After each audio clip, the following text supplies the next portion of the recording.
નમસ્કાર દર્શક મિત્રો, @ગુજરાતમાં આપનું સ્વાગત છે। ભાજપે હંમેશા કંઈ ને કંઈ અલગ કરવામાં માહેર છે। કોઈ અનુમાન પણ ન લગાવ્યો હોય તેવો પ્રયોગ કરીને ભાજપ દર વખતે બધાને ચોંકાવતો આવ્યું છે। અને હવે ગુજરાત ભાજપ પ્રદેશ પ્રમુખ CR પાટીલે સંગઠનના બદલાવના સંકેત આપ્યા છે। એના પછી એ વાતની ચર્ચા શરૂ થઈ ગઈ છે કે નવા પ્રદેશ પ્રમુખનો તાજ કોના શિરે આવવાનો છે। આમ તો આ રેસમાં અનેક નામો હાલ ચર્ચામાં ચાલી રહ્યા છે, પરંતુ આની સાથે જ એક એવી પણ ચર્ચાએ ખૂબ જ જોર પકડ્યું છે કે આ વખતે હાઈકમાન્ડ કોઈ મહિલા આગેવાનને ભાજપ પ્રદેશ પ્રમુખ બનાવી શકે છે।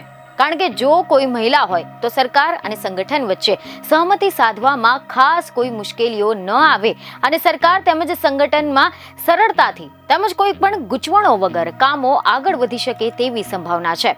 ભાજપના દિલ્હીના મોટા નેતાઓ ગુજરાતમાં સૌ પ્રથમ વખત મહિલા પ્રમુખની નિયુક્તિ કરી એક નવો જ મેસેજ આપે તો કોઈ પણ નવાઈ નહીં લાગે। જોકે સમાચાર એવા મળી રહ્યા છે કે હાલની સ્થિતિમાં તો હાઈકમાન્ડ કોના પર પસંદગીનો કળશ ધોડશે તેનું અનુમાન કરવું થોડું કઠિન છે, પરંતુ હા, જે ચહેરાનું નામ ચર્ચામાં હોય ક્યારેક તેને ન પણ મૂકી શકે।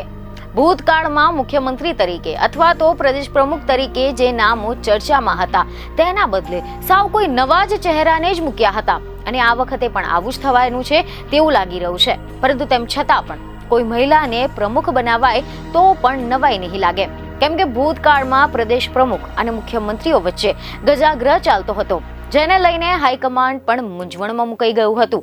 તેમજ સરકાર અને સંગઠન એકબીજાના સહયોગથી કામ કરશે।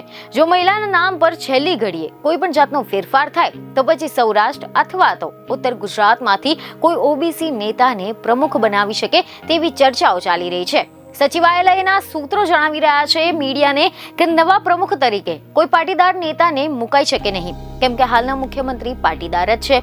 જ્યારે ભાજપનો એવો સિલસિલો રહ્યો છે કે જો મુખ્યમંત્રી પાટીદાર હોય તો પ્રમુખ તરીકે પાટીદાર નહીં રહે। એ જ રીતે જો પ્રમુખ તરીકે કોઈ પાટીદાર હોય તો પછી મુખ્યમંત્રી તરીકે પાટીદારને મુકતા નથી।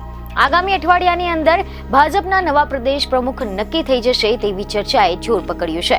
બીજને ખબરો સાથે ફરી મળીશું। ધન્યવાદ।